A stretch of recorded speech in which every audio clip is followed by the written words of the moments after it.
Subscribe करें study with professional classes को और प्रेस करें bell icon for new updated videos के लिए।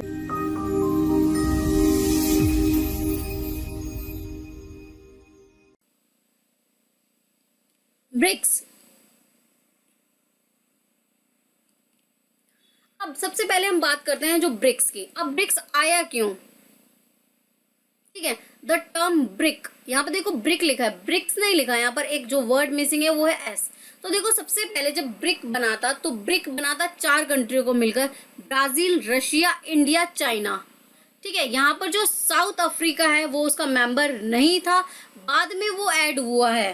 ठीक है, तो जब वो स्टार्टिंग हुई थी तो ब्रिक्स हुई थी, was coined in 2001 by then chairman of Goldman Sachs Assets Management Jim O'Neill in his publication Building Better Global Economic BRICS। अब ब्रिक्स बनाता तो बोला गया था कि अंडर डेवलप्ड जो कंट्रीज हैं, जो डेवलपिंग कंट्रीज हैं, अगर वो आपस में मिलकर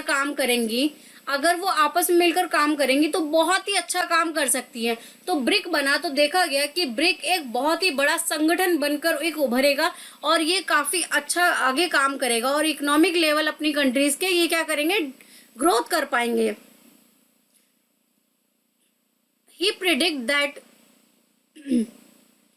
predict that a group of developing and newly industrialized countries could come to dominate to western economics। अब देखा गया कि अगर ब्रिक अच्छे से उभरता है, जो अच्छे से उभरता है तो देखा गया कि ये वेस्टर्न कंट्रीज जो है उनको भी यहाँ पर चैलेंज कर सकता है, क्योंकि ब्रिक में जो कंट्रीज जो मिली वो बहुत ही बड़े क्षेत्र की थी, बहुत ही सारी यहाँ पर जो है पब्लिक थी और बहुत सारे कंज्यूमर्स थे। तो देखा गया कि अगर ये मिलते हैं, आपस में ट्रेड करते हैं तो बहुत ही जल्द जो है ये इकोनॉमिक लेवल इनका ग्रोथ होगा और ये इनको कॉम्पिटिट कर सकते हैं, उन्हें डोमिनेट कर सकते हैं वेस्टर्न इकोनॉमिक्स को। Since then those countries are exploded in growth and changes the landscape of the world। अब मैंने अभी आपको बताया कि अगर क्षेत्र की बात करें तो ये क्षेत्र में सबसे ज़्यादा है और उनकी पॉपुलेशन भी बहुत ज़्यादा है।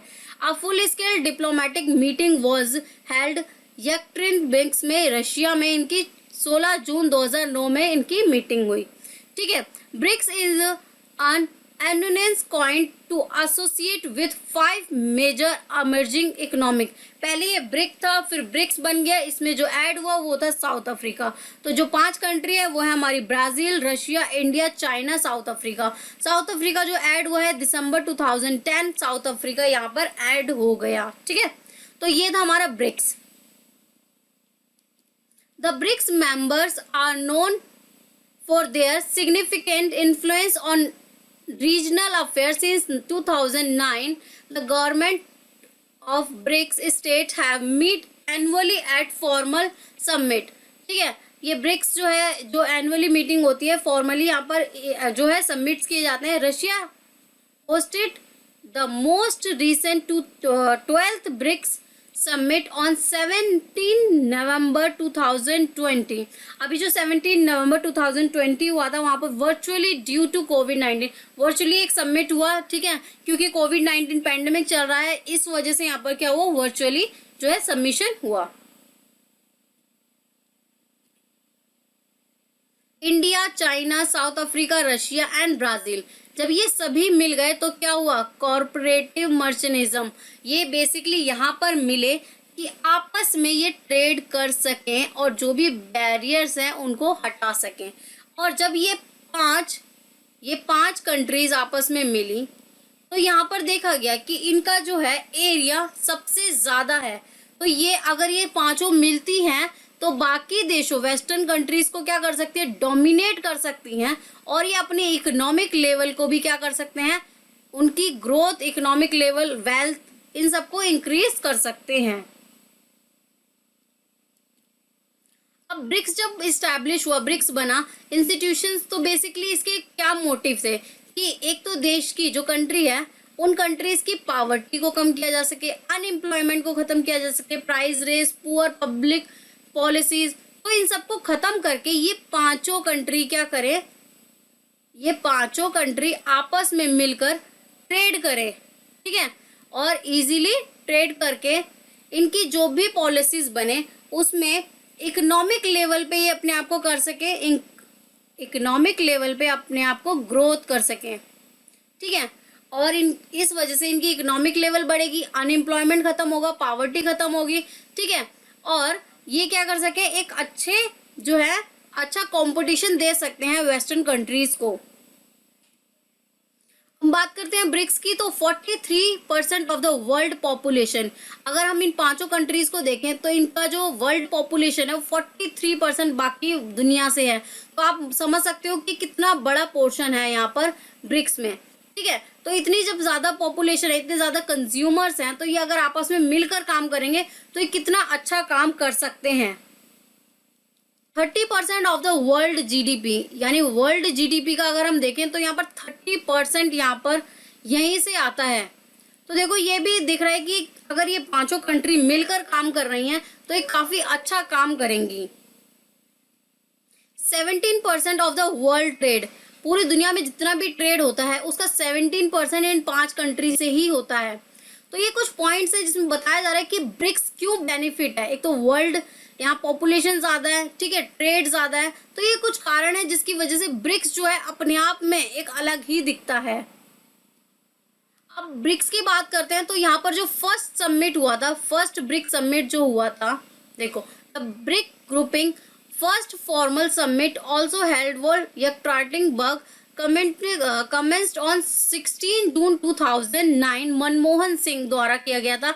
The respective leaders of Brazil, Russia, India and China all attending, ठीक है। अब मैं यहाँ पर ब्रिक की बात कर रही हूँ क्योंकि ब्रिक्स यहाँ पर था नहीं पहले, ब्रिक्स तो 2010 में ऐड हुआ है ना, ठीक है। पहले क्या था, ब्रिक था, उसको कन्वर्ट किया ब्रिक्स में, तो एस यानी साउथ अफ्रीका यहाँ पर ऐड हुआ था। तो जो पहले जो कंट्रीज थी वो थी brick, Russia, India and China, तो इन सब ने मीटिंग अटेंड की थी, ऑल अटेंडिंग। एजेंडा क्या था इनका, the summits focus was on means of improving the global economic situation and reforming financial institution। तो इन्होंने कहा कि हमारी इकोनॉमिक सिचुएशन, जो ग्लोबल इकोनॉमिक सिचुएशंस है उसको ठीक किया जा सके, इकोनॉमिक लेवल को ग्रोथ किया जा सके इकोनॉमिक लेवल पे, ठीक है। जो ट्रेड है वो ज़्यादा से ज़्यादा अच्छा हो, मैन्युफैक्चरिंग ज़्यादा से ज़्यादा हो, तो इस सब को लेकर यहाँ पर जो है बात की गई थी। फाइनेंशियल इंस्टीट्यूशंस होने चाहिए and discussed how the 4 country could better corporate in the future, कि किस तरीके से ये 4 कंट्री जो पहले ब्रिक में थी, 4 कंट्री वो मिलकर आपस में किस तरीके से अच्छे से काम करें और अपने जो भविष्य में इकोनॉमिक लेवल को कैसे ग्रोथ करें, उस पर यहाँ पर डिस्कशन हुई। There was a further discussion of way of developing countries would become more involved global affairs, ठीक है। तो बेसिकली यहाँ पर बात की गई थी डेवलपिंग कंट्री अगर आपस में मिलती हैं तो किस तरीके से काम करेंगी, इस पर भी यहाँ पर बात हुई।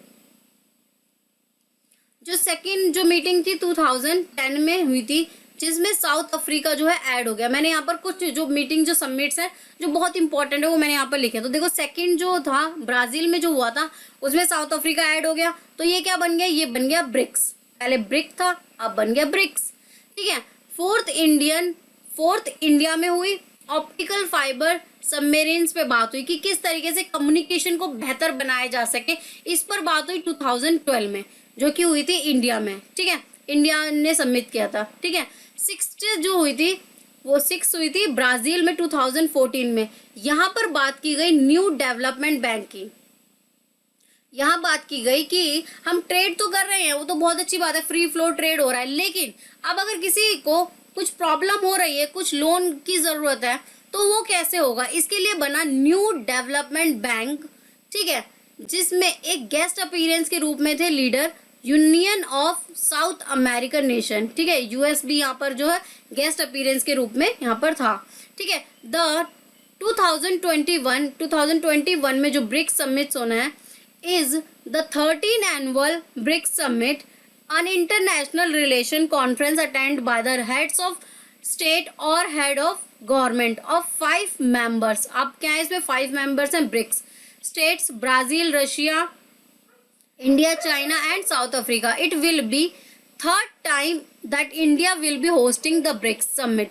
तो पहले जो थी हमने वो होस्ट किया था 2012 में, सेकंड हमने होस्ट किया 2016 में, जो अब हम होस्ट कर रहे हैं वो है 2021 2021 में। तो ये थर्ड टाइम होगा जब इंडिया इसको होस्ट करेगा, ठीक है। तो देखो पहले जो हमने बात की थी, तो बात की थी हमारी ऑप्टिकल फाइबर पे, फिर उसके बाद न्यू डेवलपमेंट बैंक में। तो ये कुछ इंपॉर्टेंट इसके पॉइंट्स से हमारे ब्रिक्स के।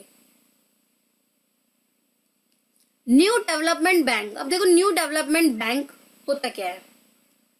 तो न्यू डेवलपमेंट बैंक, अब देखो यहाँ पता ही चल रहा है कि बैंक की बात कर रहे हैं। अब जब हम ब्रिक्स बना तो ब्रिक्स में देखा गया कि फ्री ट्रेड तो हो रहा है। अब ट्रेड में बहुत सारी प्रॉब्लम होती हैं, लोन वगैरह की ज़रूरत होती है, तो वो कैसे उस प्रॉब्लम को ठीक किया जा सके, उस प्रॉब्लम का क्या सॉल्यूशन होना चाहिए, इस सॉल्यूशन के रूप में न्यू डेवलपमेंट बैंक आया। According to the agreement of the NDA, the bank shall support public और प्राइवेट प्रोजेक्ट थ्रू लोन्स। तो जो भी प्रोजेक्ट्स होंगे उसको क्या करेगा, उसको सपोर्ट करेगा through the loan, loan provide करेगा, लोन के थ्रू क्या करेगा, ट्रेड को जो है ज़्यादा से ज़्यादा प्रमोट करेगा, और क्या करेगा, गारंटी प्रोवाइड करेगा, equity participation of other financial institution. तो ये एक फाइनेंशियल इंस्टीट्यूशन था जो प्रोवाइड कर रहा था, गारंटी दे रहा था, लोन प्रोवाइड कर रहा था, ठीक है। मोreover the NDB shall cooperate with international organization and other financial entity to provide financial assistance for projects to be supported by the bank। अब जो भी प्रोजेक्ट है उन सबको क्या करेगा, ये सपोर्ट करेगा, फाइनेंस प्रोवाइड करेगा, ठीक है। The bank is a headquarter of Shanghai China. तो चीन में जो है इसका हेडक्वार्टर है।